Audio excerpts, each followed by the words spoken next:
नेता विपक्ष के सवाल उठाते हैं, वो नमाज ब्रेक देना चाहते हैं तो अपनी अपनी विधानसभाओं में पहले दें और हिमंता बिस्व शर्मा का चैलेंज एक्सेप्ट करें। यह रिपोर्ट पहले देखिए।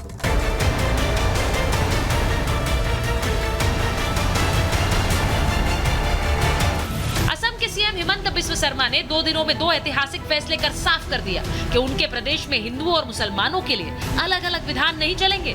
हिमंता का पहला फैसला मुस्लिम शादी और तलाक से जुड़ा है, जिसका सरकारी रजिस्ट्रेशन कराना अनिवार्य कर दिया गया है। वहीं दूसरा फैसला विधानसभा में जुम्मे की नमाज के लिए मिलने वाले ब्रेक से जुड़ा है, जिस पर हिमंता ने फुल स्टॉप लगा दिया।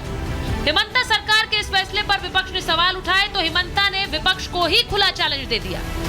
4 घंटा का ब्रेक दे दीजिए तो अब असम विधानसभा भी 2 घंटा का ब्रेक दे देगा, लेकिन आप ब्रेक नहीं देगा और असम से अपेक्षा रखेगा कि हम एक कॉलोनियल लीगेसी को कंटिन्यू करेगा, ऐसा अपेक्षा हमसे रखना नहीं चाहिए। हिमंता के इस चैलेंज से विपक्ष पूरी तरह से बौखला गया। कोई हिमंता को मुस्लिम विरोधी बता रहा है तो कोई उन पर समुदाय को टारगेट करने का आरोप लगा रहा है। यही नहीं, बिहार के सीएम तेजस्वी यादव ने उन पर नस्लीय टिप्पणी कर दी। जो आसाम की जो मुख्यमंत्री है वो सस्ती लोकप्रियता के लिए इस तरह से करते हैं। ये है कौन? ये केवल सस्ती लोकप्रियता चाहते हैं। कि जो बीजेपी सरकार है और हिमंता बिस्व शर्मा जैसे जो मुख्यमंत्री है, ये खुली तौर से मुसलमानों के दुश्मन है। ये एंटी मुस्लिम सरकार है। इनको हमारे खाने पीने से नफरत, हमारे कपड़े पहनने से नफरत, हमारे मदरसों से नफरत, अब नमाज से नफरत। हिमंता बिस्व साहब जब भी बोलते हैं तो विष उगलते हैं, कुछ काम करते हैं तो जहर फैलाते हैं, समाज में जहर फैलाते हैं। उनकी सारी सियासत अगेंस्ट मुस्लिम्स है। हर वो काम करते हैं जिससे मुसलमानों की दिल आज़ारी हो। विपक्षी दल हिमंता के इस फैसले पर भले ही विरोध जता रहे हो, लेकिन हिंदू संगठन इस फैसले के साथ खड़े हैं। हिंदू संगठनों ने इस फैसले का स्वागत करते हुए हिमंता को बधाई दे दी है। जिस प्रकार से वहां विधानसभा में जो जुम्मा ब्रेक 2 घंटे का होता था वो खत्म हो गया, निश्चित रूप से पूरे असम की विधानसभा बधाई के पात्र है। जो जुम्मे का ब्रेक दिया जाता था वो विधानसभा ने बंद क्या किया कि लोग बुलबुला उठे। अगर आपको नमाज ही पढ़नी है तो घर जाओ ना, विधानसभा में आके करोगे क्या? जब संविधान सेकुलर है, न्याय व्यवस्था सेकुलर है और विधानसभा में आप सेकुलरिज्म का राग हराते हो, तो आखिरकार ये कम्युनल काम क्यों? हिमंता बिस्व शर्मा असम में हिंदुत्व के एजेंडे पर चल रहे हैं या फिर वो समान नागरिक संहिता की बात कर रहे हैं? क्या हिमंता असम में यूसीसी की राह तैयार कर रहे हैं? आज महाभारत इसी पर। और मेरे साथ महाभारत में जो मेहमान जुड़ रहे हैं परिचय करा देती हूँ। सिद्धार्थ यादव जी हमारे साथ जुड़ रहे हैं, बीजेपी के प्रवक्ता हैं। दानिश कुरैशी साहब AIMIM के प्रवक्ता हैं। हमारे साथ स्टूडियो में VHP के राष्ट्रीय प्रवक्ता विनोद बंसल जी जुड़ रहे हैं। हमारे साथ जुड़ रहे हैं आचार्य विक्रमादित्य, हिंदू धर्मगुरु हैं। वरिष्ठ पत्रकार प्रेम कुमार जी हमारे साथ स्टूडियो में हैं। मैं आपको बताऊं कि मुमताज आलम साहब भी हमारे साथ जुड़ेंगे, मुस्लिम स्कॉलर हैं, पत्रकार हैं। लेकिन मैं शुरुआत सबसे पहले इस बात से करना चाहती हूँ कि इतना बैकलैश, सिद्धार्थ जी स्टूडियो में मेरे साथ मेहमान है, लेकिन इतना बैकलैश हिमंता बिस्व शर्मा को अपने नमाज के इस फैसले को वापस लेने पर लगेगा, ये किसी ने सोचा नहीं था शायद। लेकिन अब उन्हें मुस्लिम विरोधी और हिंदू तुष्टीकरण करने वाला मुख्यमंत्री बताया जा रहा है। सिद्धार्थ जी। देखिए सुचारिता जी, आप इस बात को ऐसे समझिए कि किसी भी सेक्युलर देश में, किसी भी सेक्युलर प्रांत में ऐसी व्यवस्था कैसे हो सकती है कि जिस विधानसभा में बैठ करके प्रदेश की उन्नति के लिए कानून बनाने हो, जहां पर बैठ करके चुने हुए प्रतिनिधियों को प्रदेश की भलाई के लिए चर्चा करनी हो, नए नए प्रावधान लाने हो, वहां पर 2 घंटे आपको उस प्रोसीडिंग्स को स्थगित करना पड़ेगा क्योंकि धर्म विशेष के कुछ लोग, कुछ चुने हुए प्रतिनिधि कहें कि हमको जाकर के अपनी नमाज को अदा करना है। ये अंग्रेजों ने तुष्टीकरण के लिए किया था, 1937 में किया था। भारत एक आजाद देश है। आज 75 वर्ष हमारी आजादी के पूर्ण हो चुके और हम अगर अपने आप को एक सेक्युलर देश बुलाते हैं तो ये प्रथा हमारे देश के किसी भी राज्य में कैसे कंटिन्यू हो सकती है? ये पहली बात है। दूसरी बात, ये निर्णय विधानसभा के स्पीकर द्वारा लिया गया है, जिस सभा में सभी धर्मों के लोग बैठे हुए थे, उनने मिलकर के निर्णय लिया है। पर विपक्ष जो कि फॉरेन एजेंडा पे चलने वाला विपक्ष है और जैसे अंग्रेज तुष्टीकरण करके इस देश में डिवाइड एंड रूल करना चाहते थे, उसी एजेंडा को आगे बढ़ाने वाला है। वो राजनीति के अपने मौके को छोड़ नहीं रहा है, नहीं तो किसको वो खुश करना चाहते हैं? अरे विधानसभा ने यह कहा कि 2 घंटे का ब्रेक दिया जाता था, अब वो ब्रेक ना देकर के प्रदेश के प्रत्येक व्यक्ति की उन्नति के लिए वहां पर और चर्चा होगी, उस समय को इस्तेमाल किया जाएगा, नए नए कानून आगे आएंगे और असम को आगे बढ़ाएंगे। और ऐसे में हिमंता बिस्वा शर्मा को गालियां देने का काम करते हैं, एक चुने हुए मुख्यमंत्रियों को गाली देने का काम करते हैं। और क्या कहते हैं, मैं 10 सेकंड लूंगा, क्या कहते हैं? आरजेडी के नेता तेजस्वी जी कह रहे हैं कि ये चाइनीज है।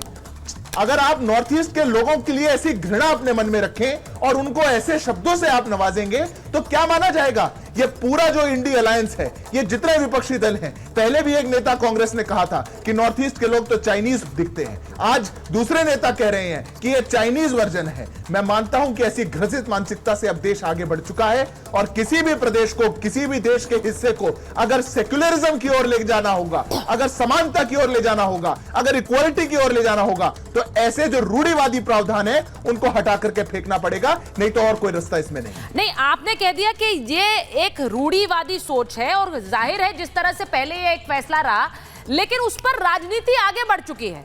अब मैं उस राजनीति का जिक्र कर रही हूं। एक बार विनोद जी आपसे पूछ रही हूं, राजनीति, हिमंता जी भी जो फैसले लेते हैं वो ऐसे ही नहीं लेते हैं। उन्होंने चैलेंज दूसरे के पाले में गेंद फेंक दिया। उन्होंने कहा विपक्ष जो कह रहा है जरा आप अपने राज्य में इसे एग्जीक्यूट कर दीजिए पहले 4 घंटे को, उसके बाद हम भी कर देंगे।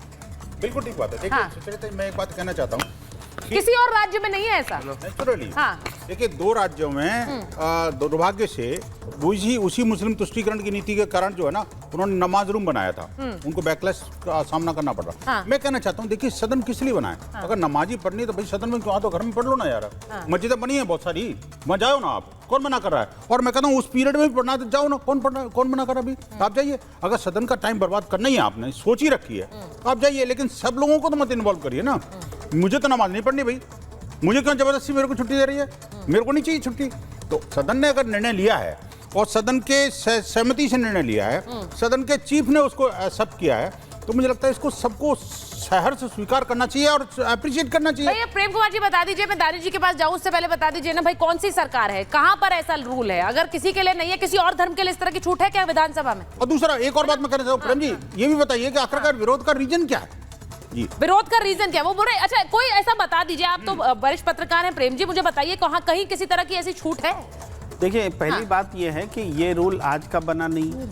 दूसरी बात यह है कि चाहे रूल लाने में या हटाने में मुसलमान शामिल नहीं है ना, लेकिन वो इन्वॉल्व है चूंकि वो सब्जेक्ट है इस विषय। शामिल है ना जी, वो तो डिसीजन में शामिल है ना सर, वो तो सदन का डिसीजन है सर, आपको मेरा तो डिसीजन है। इसको क्लियर कर लें, सदन का डिसीजन है, इसमें कमेटी होती है, रूल्स कमेटी होती है, रूल्स कमेटी का डिसीजन। इसको विधानसभा का पारित प्रस्ताव मत बोलिए, इससे कंफ्यूजन होता है। अरे भाई विधानसभा नहीं कहा है ये, रूल्स कमेटी का मतलब विधानसभा की कमेटी है ना। वो बीजेपी के नेता सिद्धार्थ जी कह रहे थे स्पीकर का डिसीजन, स्पीकर का भी डिसीजन नहीं है, तो ये रूल्स कमेटी का डिसीजन है। अरे है तो रूल्स कमेटी किसकी है सर? वो नहीं रूल्स क्लियर वही बोलना चाहिए ना, सदन की है ना, ये सदन को प्रस्ताव थोड़ा सदन की है ना, जो है वही सदन की है। तो आप पॉइंट पर आई ना, आप बोलना क्या चाह रहे हैं? आप बोलना क्या चाह रहे हैं? कह रहे थे एक बात कि ये मुसलमान ना तो रूल लेकर आए थे ना रूल हटा रहे, लेकिन वो सब हनुमान चालीसा पढ़ने की इजाजत मिलेगी, पढ़ने दिया गया। मुझे हनुमान चालीसा पढ़ने की इजाजत मिलेगी, मंगलवार को हनुमान चालीसा पढ़ना चाहता हूँ, बताइए इजाजत देंगे?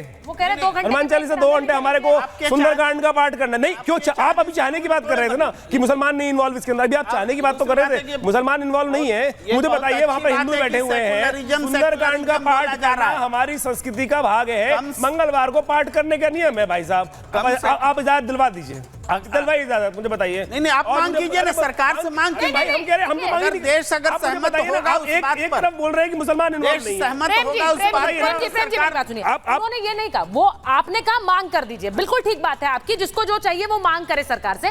लेकिन अगर एक समानता की बात हो रही है तो किसी धर्म को ऐसी विधानसभा में ऐसी छूट नहीं है, तो उस छूट को हटाना मुसलमान विरोधी कैसे है? नहीं, वो धर्म मत बोलिए, उसको मजहब बोलिए। नहीं, नहीं। मजहब को छूट है, धर्म तो एक ही है। हम पहले से कह रहे हैं दो नहीं हो सकते। 77 साल से जो व्यवस्था चल रही थी, अरे चल रही थी। गलत चल रहा था ना भाई, मुझे बताओ ना, गलत चल रहा नहीं चल रहा? सही कैसे?